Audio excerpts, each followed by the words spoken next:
Recibe un cordial saludo, Julian, de nuestra parte. El día de hoy vamos a contarte un poco más del artículo de investigación que nos correspondió. Se llama Prefrontal Cortex Modulation Using Transcranial Disease Simulation Reduces Alcohol Craving, a Double-Blind Sham-Controlled Study, por los autores que ves en pantalla. Y la presentación la vamos a realizar Dalia Carvajal, María Fernanda Ordóñez y Karen Ortegón, quien te habla. Bueno, en un principio tenemos que tener en cuenta el concepto de craving, que hace referencia al deseo fuerte e interno ante actividades como fumar, comer, consumir cocaína y alcohol, y que también despierta conductas de búsqueda de efectuar precisamente estas conductas o consumir esas sustancias. Así lo muestran en el marco teórico de esta investigación. Además, mencionan y hacen énfasis, un fuerte énfasis en que implica una activación en la corteza prefrontal dorsolateral, que tiene realmente mucha relevancia dentro de la experimentación del craving, como lo hemos visto en clase. Además, se ha encontrado que a través de la estimulación transcranial repetitiva a la corteza prefrontal dorsolateral se puede disminuir el craving a fumar, a comer y también a consumir cocaína en diferentes estudios. ¿Sigue? Teniendo en cuenta esto que te acabo de mencionar, los investigadores enfatizan en que pues quieren explorar si la modulación, dame un segundo, se me bloqueó un momento.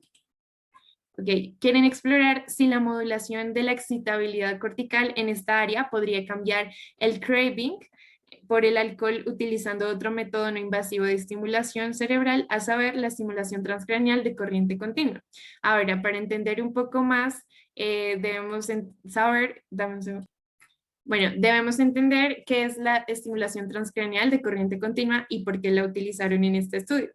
Esta es una técnica simple de estimulación cerebral no invasiva en la que se aplica una corriente débil al cerebro durante varios minutos, lo que produce una modulación de la actividad cerebral dependiente de la polaridad.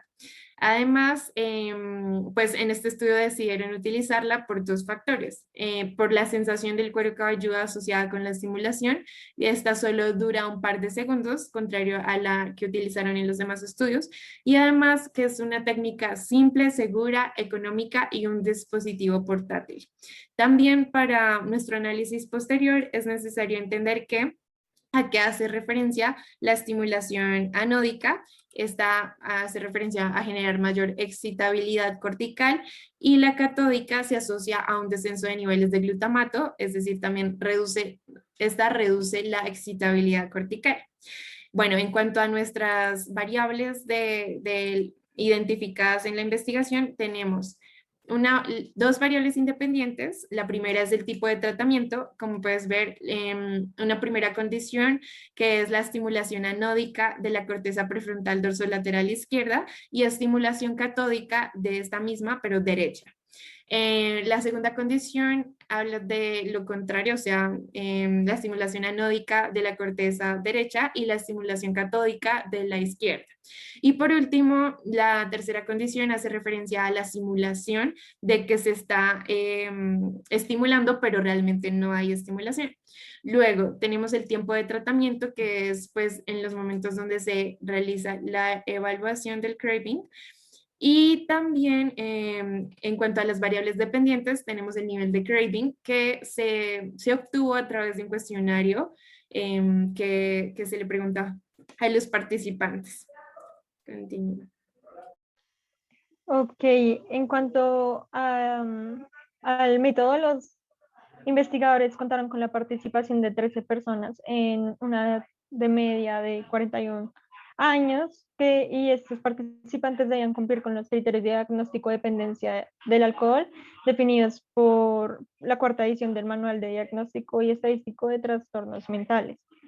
Además, estos tuvieron un periodo de abstinencia durante 41 y 51 días, pero era como un mínimo de 10 días.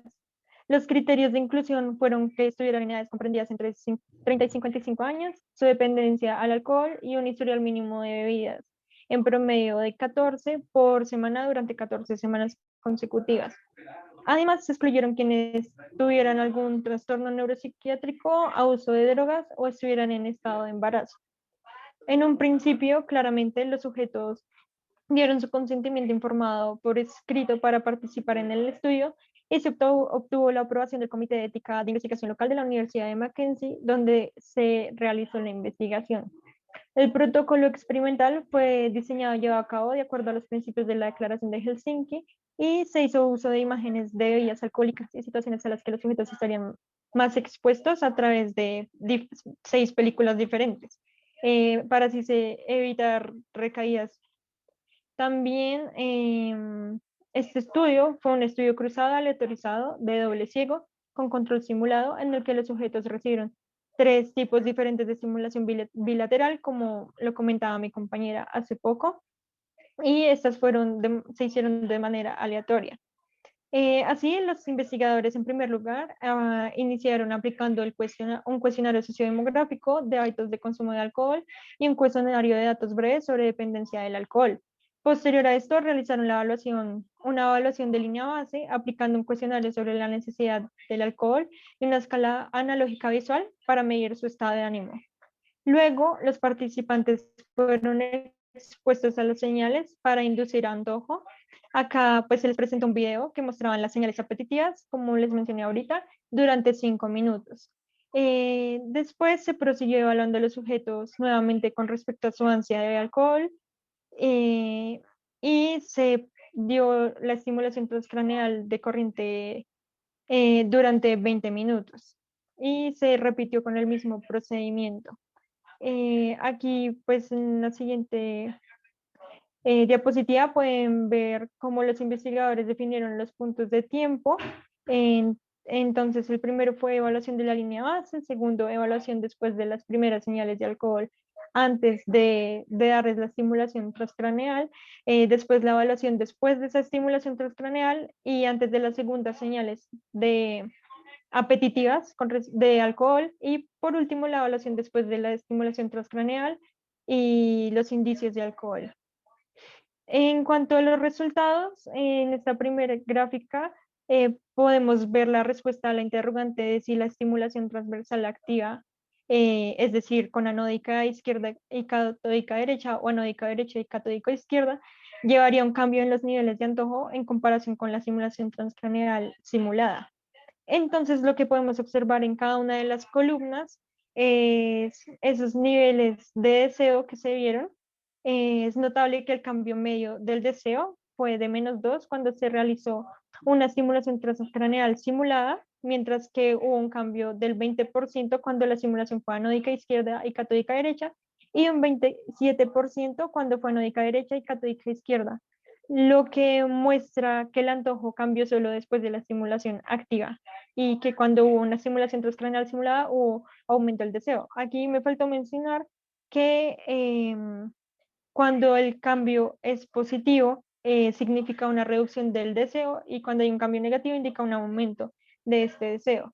En esta gráfica podemos observar si las señales de alcohol que se ven después de la estimulación con la transcraneal cambian el antojo de manera diferente cuando se comparan las condiciones activas en contraste a la estimulación simulada.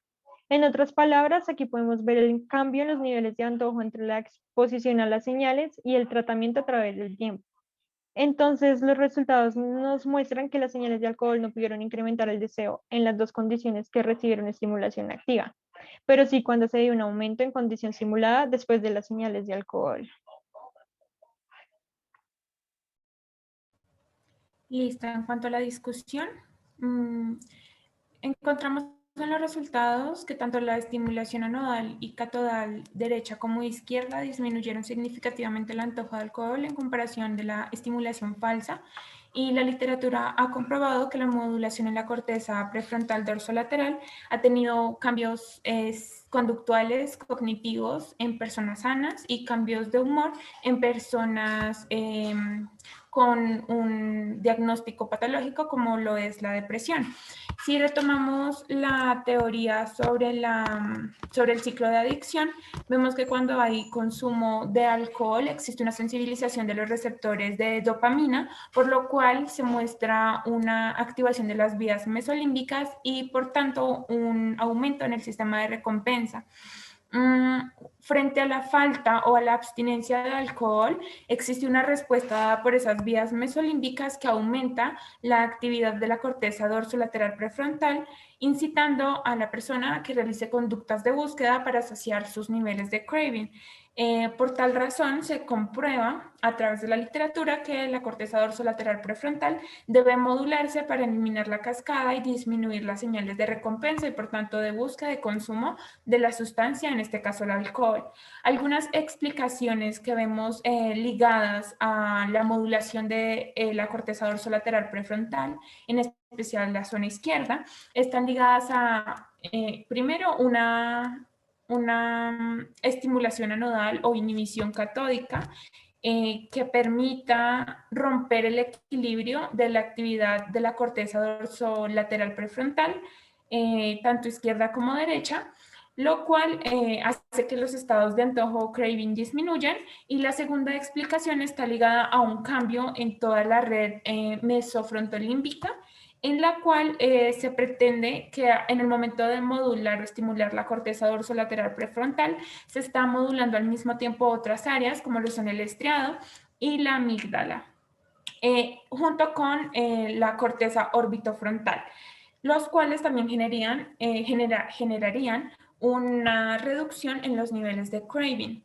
Adicionalmente, esta investigación contó con algunas limitaciones.